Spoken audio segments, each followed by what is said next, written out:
Hey everybody, and welcome back to Front-End Expert. In this video, we will be discussing some debugging strategies specific to JavaScript. So here in this HTML file, all we have is a div with the ID of circle that is creating that red circle in the output, and then we have a button that says move right. And if we come over to the CSS, you can see we just have some CSS for the circle. This is simply to make it visible, as well as we have position relative, and what we are trying to do is to use the fact that this is position relative, and every time we click the move right button, it moves the circle a little bit over to the right, so it adds to the left value. And then if we come over to the debugging strategies.js file, you can see how we tried to implement this. So first of all, we select the button, and then we add a click event handler to it. Inside of the click event handler, we first get the circle, and then we get the computed style of the circle, and we get the left value of it using destructuring. And finally, we set the style.left equal to the previous left value plus 10. Now this might seem like it should work. However, if we click on the move right button, nothing is going to happen, it's not working. Okay, so now how can we debug this? How do we try to figure out what is wrong? Well, the first thing you might want to do is to look at the console. We want to check, is there any error message showing up in the console? And right now we don't have any, so that's not going to help us. So then we need to try to find a way to track through the code to see what different things are doing to try to find where the error is. And there are many ways to do that, and we will show a few of the more common options here.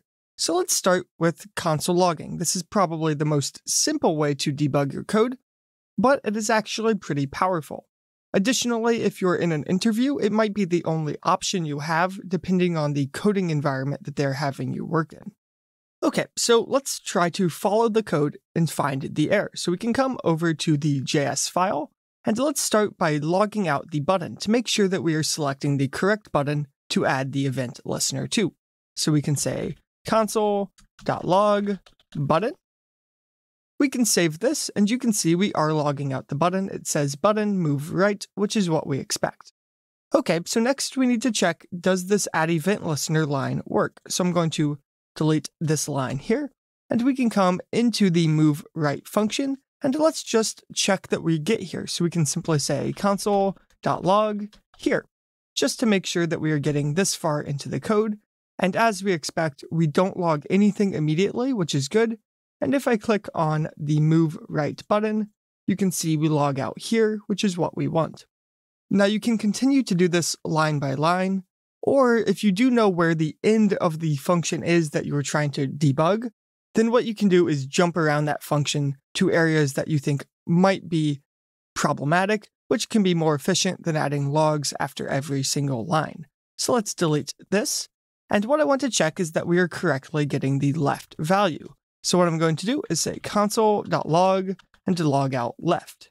We can save this, and we can click on the button once again, and you see we log out the string 0px. And now the bug is probably pretty obvious.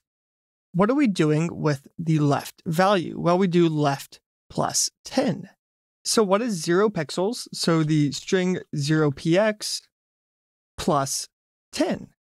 Well, it is going to give you the string 0px10, and that isn't what we want. What we want is to get the string 10 pixels. So then how can we fix this? Well, we know that we need to actually add to the value here. We don't want to concatenate, so we can start by parsing this as an integer. So we can say parse int, and we will parse an integer of left. So now we have the correct number, but then we need to add the pixels at the end and to make it a string. So we can do this simply by concatenating the string of px. And now if I save this, we can come back over to the browser, click on move right, and you can see it is working. And the final thing you will want to make sure to do is to simply remove the console log. So I can remove this console log of left, and we would now have a working solution. Okay, but I'm going to put this back how it was, and let's see a few other ways that we could have debugged this problem. So we can remove the solution here, and we will go back to how we had it before. Okay, so next I want to show a slightly more efficient way to do essentially the same thing that we just did, and that's going to be with the debugger statement. So I'm going to come back to the top of the move right function, and we can add a debugger statement. Now the debugger statement will have a different effect based on what environment you are running your code in.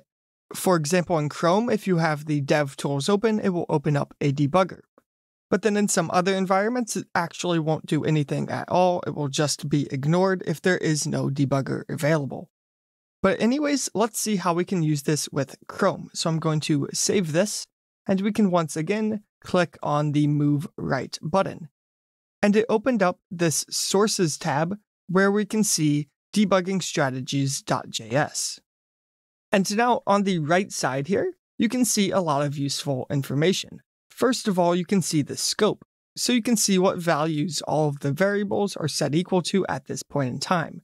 So currently this keyword is set to be the button, and we have circle and left are still undefined because we haven't gotten to those lines in the function yet.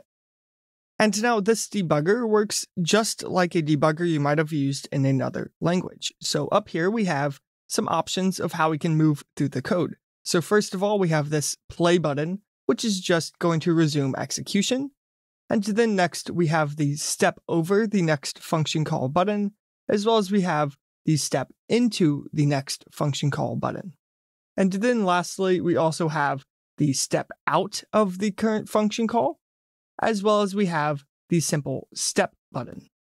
So for now, I will simply click on step, and you can see we are at the next line of code, and we are now calling document.getElementById of the circle. So we can step through this, and you can see that now the circle is set to be this div with the ID of circle, which is what we want. So we can continue stepping.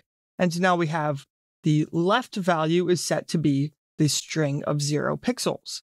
And seeing this value should get us to the same point as before. We should notice that we aren't using the operators correctly with the string because adding 10 to 0 pixels isn't going to work.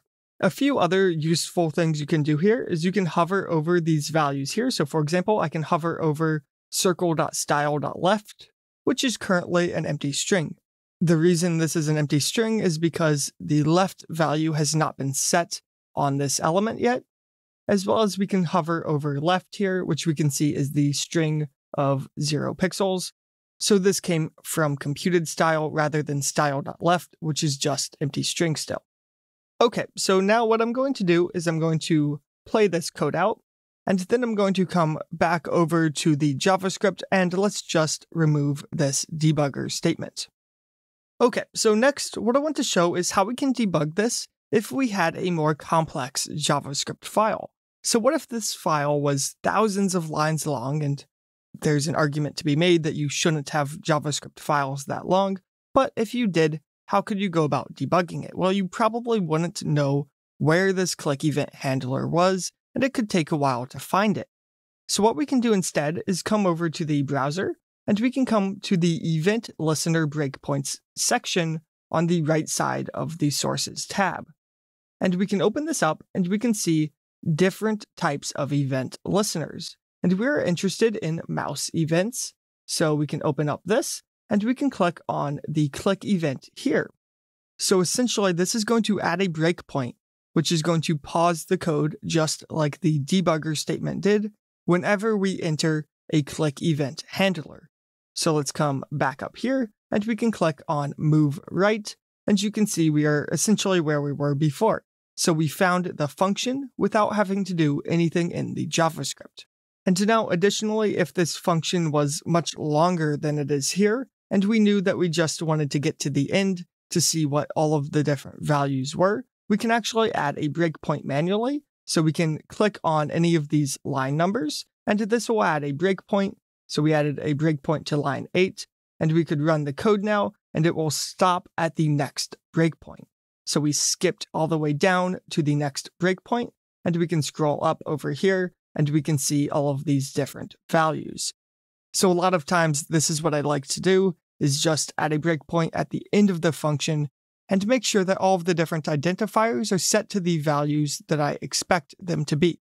Okay, so that's really all there is to JavaScript-specific debugging strategies. One other tab I did want to highlight in the Chrome DevTools, though, is going to be the Network tab.